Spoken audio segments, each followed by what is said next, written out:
Well, good evening, Swami. Great to have you with us. The big demand really from industry this year is to not withdraw the stimulus package since there are still sort of visible signs of a slowdown in the economy. Do you buy that argument? Do you believe there needs to be a rollback, perhaps?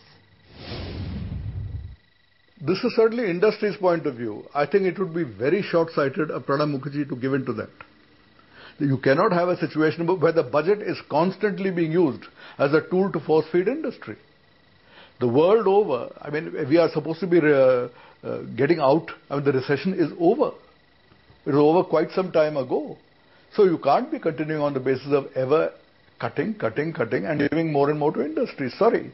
If despite all this, you find industrial policy is not picking up, industrial demand is not picking up, industrial production is not picking up, the answer does not lie on the macro side, whatever industry might say.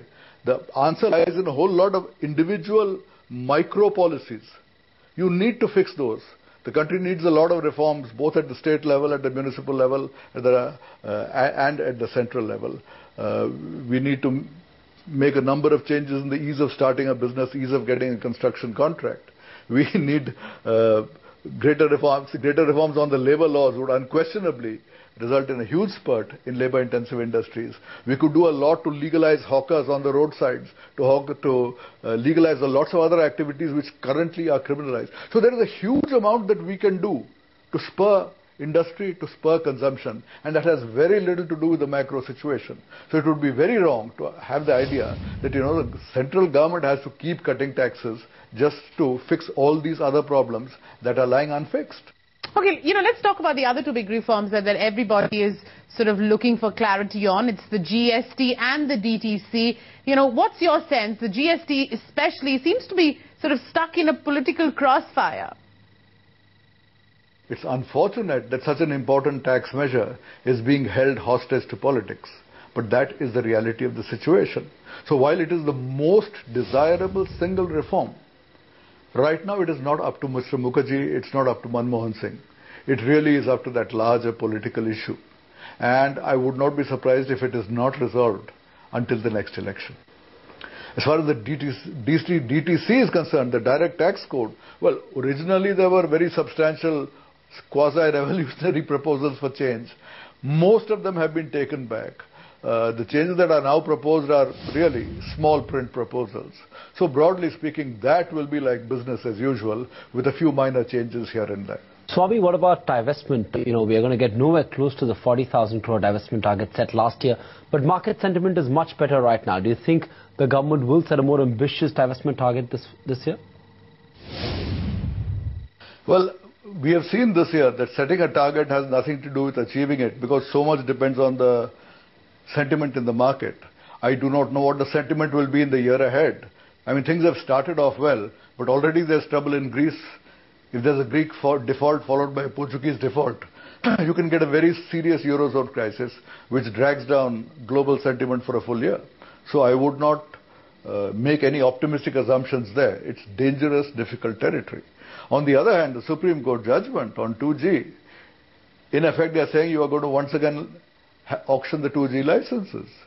If you auction the 2G licenses, you could collect a huge amount of money there, much more than you will do on divestment of public sector undertakings. So on there, you can say there is a kind of positive picture emerging. Swami, just to take that point forward really on auctions, do you think that auctioning natural resources, spectrum, gas, whatever it is it going to increasingly become a source of revenue generation for the government?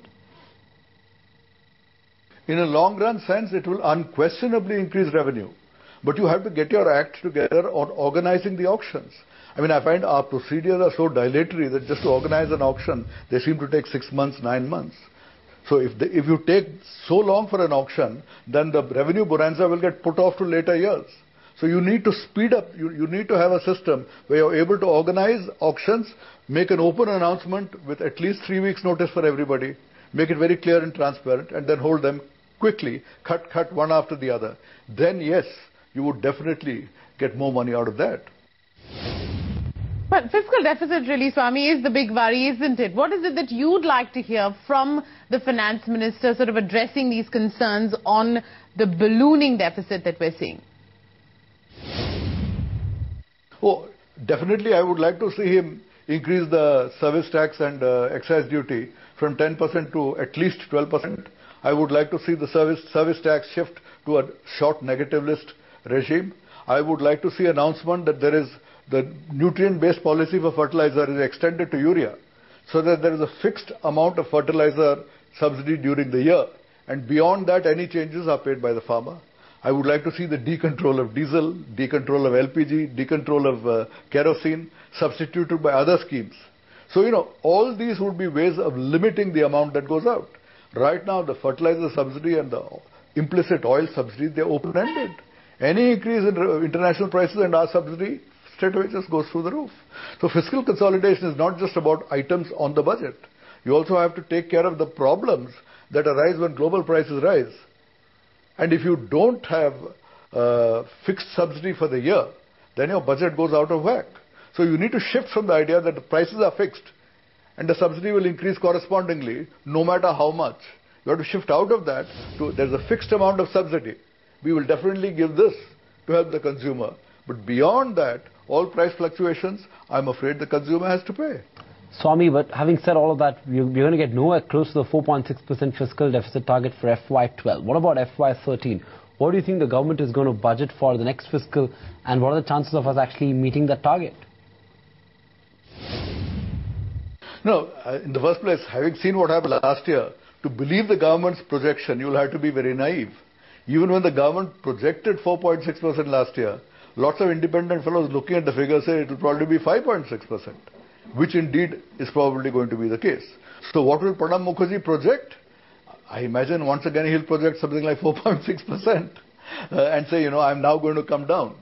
But will we believe him? We will believe him only if I see that the subsidy, that the conditions in relation to fertilizer and oil are such that his outgo is fixed and not completely at the mercy of the markets.